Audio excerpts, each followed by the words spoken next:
Hello everyone. Today I'm gonna show you how to solder copper pipes. I have so many clients that they try for hours and hours and hours and they cannot solder one joint. So they always ask me how I do it, right? So what I'm showing you today is how a plumber does soldering copper pipes, right? So I want you to do me a favor. Before I start, clear your mind, forget whatever you know about soldering copper pipes. Forget if that plumber told me this plumber told me that. Forget all of those. If you have been in plumbing classes, I don't care about that. You think that you know nothing about copper pipes and you know nothing about soldering. Follow my steps. It might look easy to you, but it's very important and necessary to do. And I assure you that by the end of this video, you can solder like a pro. Believe me, you're gonna learn it quick. So just clear your mind and forget everything that you know. So for this job, what you need is a brush. So this is a brush. If you're dealing with the 1/2-inch pipes, so you need a 1/2-inch brush. This is a 1/2-inch brush. If you're dealing with 3/4 pipes and fittings, then you need a 3/4 brush. So this is a 1/2-inch brush to clean inside the fitting. This is a fitting and this is a pipe, right? So I have two copper pipes here that I want to join them with the elbow. So you need a brush. You need sandpaper, you need your solder, and you need your pipe cutter. You might need a pipe cutter, and I don't need in this case. You need your flux or your paste. You need your torch. And I have two pieces of pipes here that I want to join them together, right? So as I said, these steps very easy but very important. Don't skip it, right? And do it carefully. Cleaning the fitting is the most important part of the job. So make sure inside the fitting is 100% clean, right? This is very important. I can't insist any more than this. You cannot solder pipes together unless you clean properly. There you go. So inside the fitting is clean. Let's take a look. You see, inside it is clean. So now you need to clean outside the pipe. As I said, if you need to cut the pipe, just cut the pipe. For this purpose, I use the sandpaper and wrap it around the pipe and clean it. Very important. Preparing the pipe and fitting is the most important part of the job. Soldering a pipe is the easiest part of the job. This is the easy, but it's the most important part of the job. I cannot insist any more than this. I have told you so many times, so don't skip it. Do it properly. So let me secure the pipe somewhere.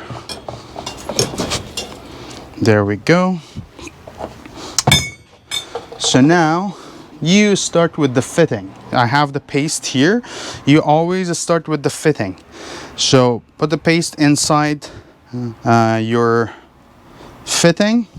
Why do you start with the fitting? Because now I can place it anywhere and it's not gonna get dirty, right? Versus the pipe, if you leave it, it might get dirty. Now I'm gonna have the flux on top of the pipe, both pipes. I'm gonna place the elbow on one side of the pipe and now on the other side of the pipe. I make sure it's secure. You can use your channel lock to just lock it slightly.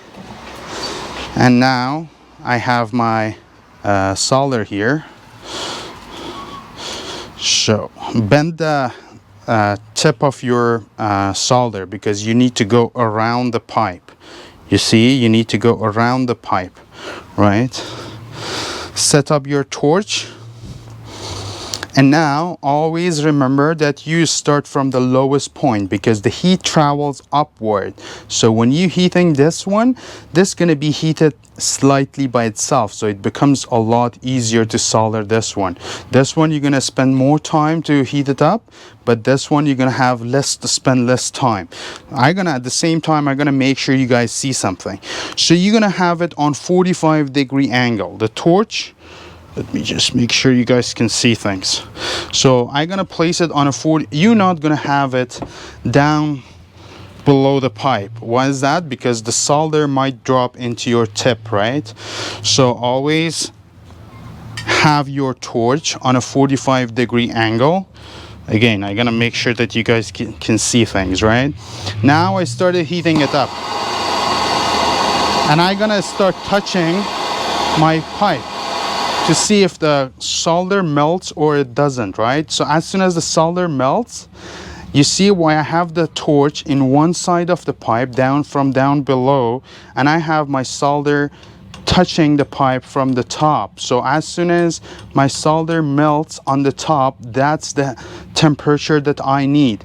So if you pay attention to my torch, I have two different color flames. One is yellow, one is blue or green.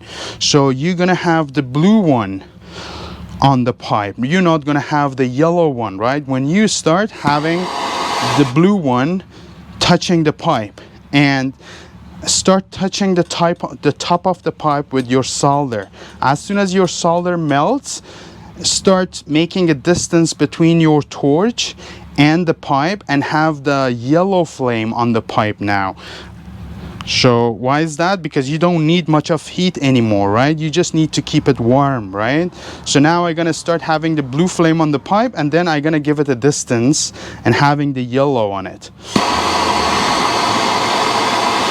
There we go. So I see that the solder start melting. So now I'm gonna make it a distance, finish. That's it. So one side is done. Before it gets cold, you need to do the other side. If it gets cold and you do the other side, you might melt this side.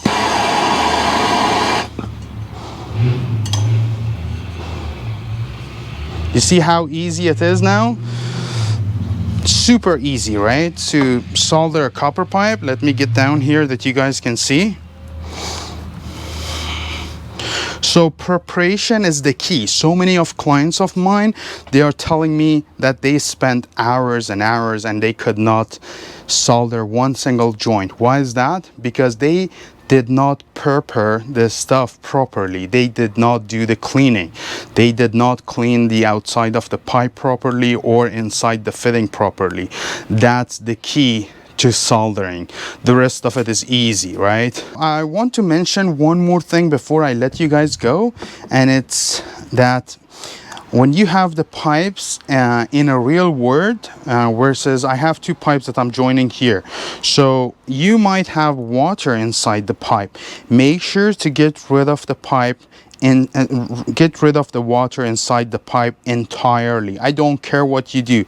You blow in the pipe to get rid of the water out of the other side of the pipe. I don't care what you do. You just leave the taps on and wait and wait and wait until the water gets, you know, it's like drained.